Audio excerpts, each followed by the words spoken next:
Hi there, it's Babs here from Babs Gets Crafty, and today I'm going to be showing you how to work this crochet border, which is called Crabstitch or the reverse crochet. Sometimes reverse single crochet if you're in the US, and sometimes the reverse double crochet if you're in the UK. But either way, it's the same technique. Unlike regular crochet, which is worked if you're right-handed from the right to the left, this is worked from the left to the right. Now if you're left-handed and you regularly work from the left to the right, Crabstitch would be worked from the right to the left. Basically it's the opposite direction to that which you normally complete your crochet. So I'm going to show you how to do this on the other end of this blanket. So we'll just go to the other end of the ripple blanket. It's a gorgeous colour fade, I absolutely love it. We're ready to start on the other end. Now I've already created for this particular pattern a row of single crochet if it's American terms, and it's double crochet for English. So I've done three double crochet into one and 3 in a single stitch for the points, which has given very accentuated points and valleys, which means that when I come to do the reverse crochet, I don't have to worry about doing any decreases or increases. I can just work straight across, and it softens it slightly but not terribly. So you can see this is a very pointed hill and quite a sharp valley, and when you compare that to the final piece, it's still got those quite obvious hills and valleys, but they've just been smoothed out a smidge because we're not doing any decreases or increases. So if we then get started, the first thing we're going to do is chain 1. We're not turning our work. I've just worked all of these single crochets, double crochets in this direction.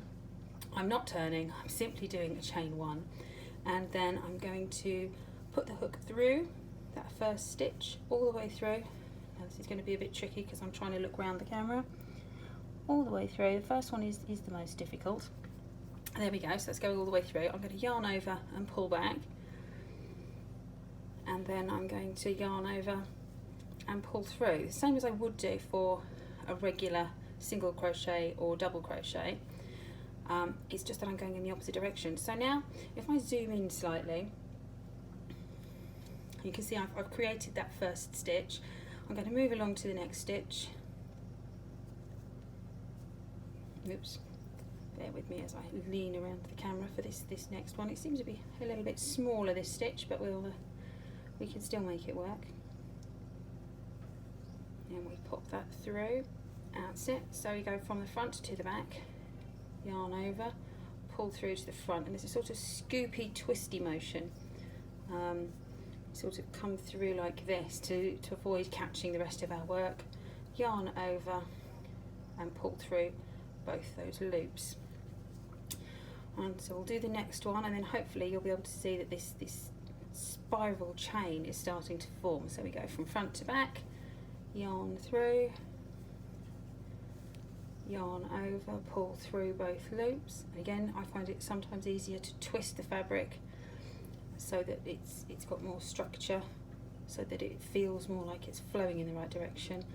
And we'll do one more, and then hopefully we will see that effect working.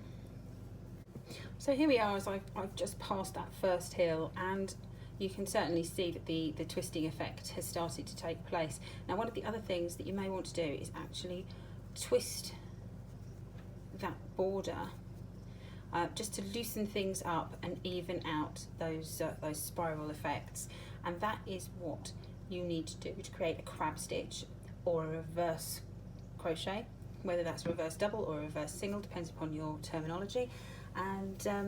And this is what it looks like running across the whole length. If I just zoom out a little, this is the actual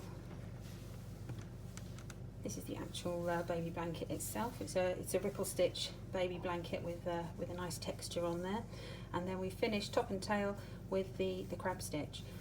So if this is a technique you're interested in, please have a practice and share some of your projects that you've used it on. There is a detailed written technique which I will link to in the description below, and also I have a free pattern for this baby blanket if that's something you're interested in, and I will put the link to that down below as well. Hopefully this has been useful, and I will see you next time around.